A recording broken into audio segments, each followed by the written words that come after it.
اور تھوڑی سی بات میں اس پر بھی کروں گا، یہ جو ایک لڑکی کے ساتھ زیادتی ہوئی ہے قصور میں، اس کی میں وجوہات بیان کروں گا ایسا ہو کیوں رہا ہے. اصل وجہ کو جب تک آپ کنٹرول نہیں کریں گے نا تو یہ واقعات ہوتے رہیں گے.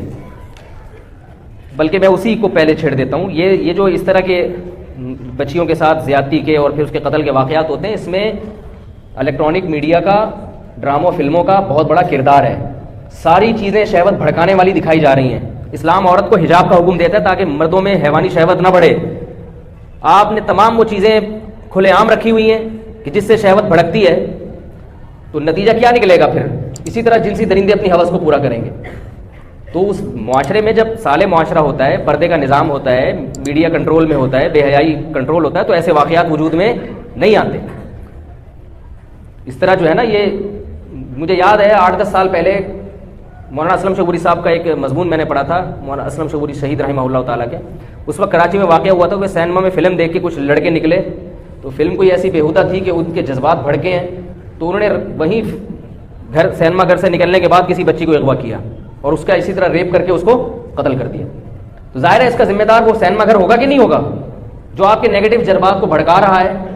اور اس کو میڈیا بڑے اچھے لیول لگا کے پیش کرتا ہے، آزادی، نسوانیت، حقوق نسواں کے نام پر، کہ عورت کو برقعے میں نہیں باندھو، وہ بھی آزاد ہے، اس کو بھی جینے کا حق ہے.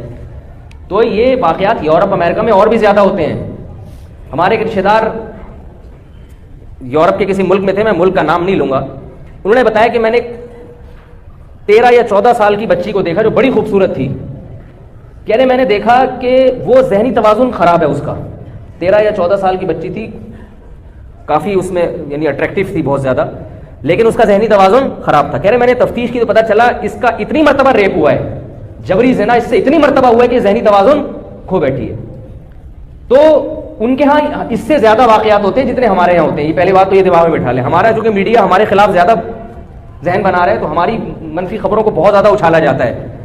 ان کے ہاں زیادہ ہوتے ہیں کیونکہ ان کے ہاں بے حیائی ہم سے زیادہ ہے. ان کو تو اپنے شہوت پہ کنٹرول ہی نہیں ہے. ان کو تو اگر یہ چیزیں نہ ملے نا تو پاگل ہو جائیں. تو ہمارے ہاں بھی ہم اسی کلچر کو فالو کر رہے ہیں جس کی وجہ سے اس قسم کے واقعات ہو رہے ہیں. تو پہلی بات تو یہ کہ ان واقعات پہ کنٹرول کرنے کے لیے مذمتی بیانات کافی نہیں ہے. معاشرے سے بے حیائی کو ختم کرنا پڑے گا تاکہ نوجوان لڑکے جنسی درندے نہ بنے. عورت کو پردے میں لانا پڑے گا. دوسری بات یہ ہے کہ باتیں کرنے کے بجائے حکمرانوں کا فرض ہے کہ ایک ہفتے کے اندر اندر اس کو پکڑ کے مجرم کو چوک پہ لٹکائے. ہمیں کسی جاننے والے نے بتایا کہ 1981 میں کچھ اس قسم کا واقعہ ہوا تھا. ضیاء الحق کے دور میں ایک ہفتے کے اندر لٹکا دیا تھا قاتل کو.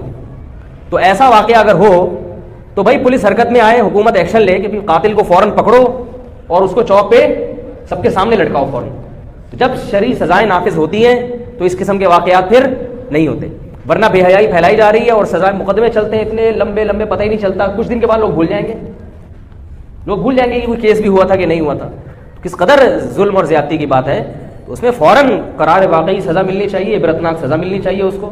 تو تب جا کے ان مسائل پہ کنٹرول ہوتا ہے.